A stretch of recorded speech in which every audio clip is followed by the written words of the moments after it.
Well, I'm John Gronin. This is my wife, Mary, and we're developers in the property management business in Dubuque. And we saw what was done in other communities and read about what was being in other communities. And so when we would see these buildings go down, we would say, that's an opportunity, and we're rapidly going to lose our sense of place, that you just can't reproduce, by putting up a new building. A building like this building, the bones are just amazing. And structurally, yes, there was some work to do, but all in all, it's, the oldest part of this building where we're sitting right now was built in the late 1860s. And here we are. They don't build them like they used to. You hear that over and over again, but it's very true. We learned pretty quickly that you had to get involved, and you couldn't just say, don't do it. Don't do that, don't rip that building down. You had to say, okay, this shouldn't be done, and by the way, I think we have a solution. I've known John and Mary for well over 20 years. We first got involved in a project down on 20th and Washington, where John and Mary ventured in and bought up a bunch of houses in the neighborhood that needed rehabilitating. So that is the neighborhood where it first started improving, and they were the catalysts of the improvements in that neighborhood. I can attest that downtown Dubuque 25, 30 years ago was in shambles. And if it wasn't for John and Mary starting what I label one of their first projects, which is up on North Main Street, I believe they have 32 apartments, restaurant, they had their offices in there, etc. I think that was the impetus to get downtown going. And I don't think without John and Mary, we would have any of these projects done. So they've been kind of a lightning rod to get things going. That first project was very unusual for Dubuque. You didn't find somebody going around and buying up dilapidated houses. You just didn't find that. Dubuque's an interesting place. We learned at a very young age that we could affect change here, and the community is small enough and is willing enough that people can make a difference here if they kind of put their mind to it. I'm an architect specializing in historic preservation. And I owe much of that to John and Mary Gronin because they've given many opportunities to advance my career.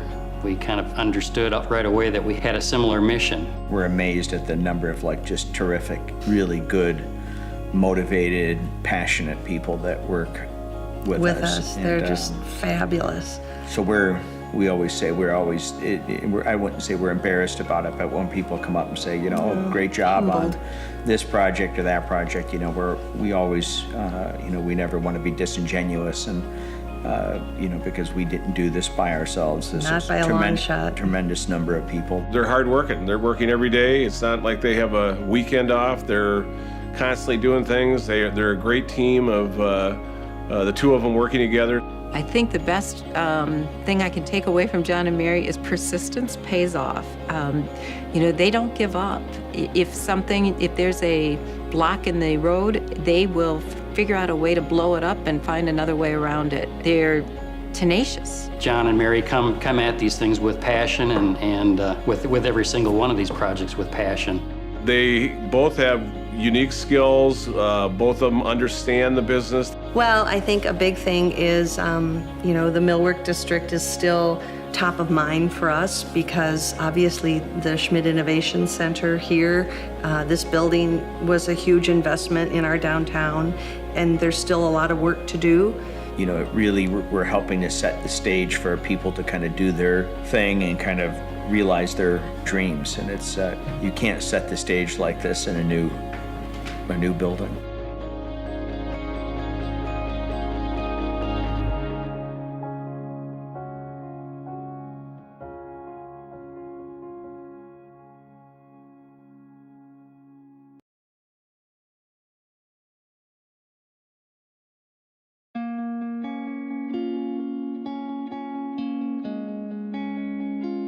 Well, I tell you, I think the entrepreneurial spirit started when I became CEO and president of the credit union at age 28. We had a very civic-minded board of directors. I had 3 mayors of the city of Dubuque on the board of directors during my tenure, so that would automatically encourage you to get involved. Bob recognized in that early day that they were tied in with Dubuque Packing Company. and this is early 70s probably, and he recognized that what if something happened to Dubuque Packing Company? So he was able to get approval to become a charter credit union.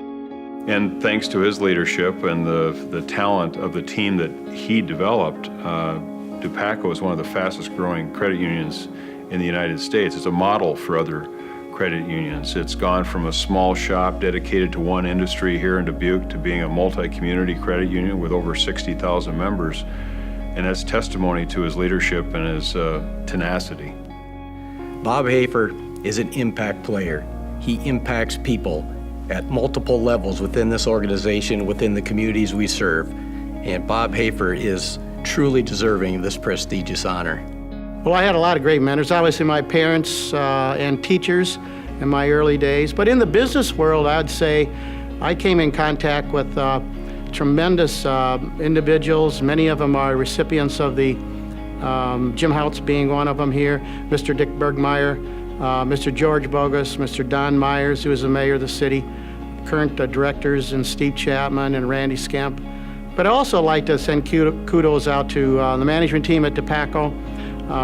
They certainly have helped grow this institution and myself, and we're very proud of those as individuals. And as a group, we mentored each other.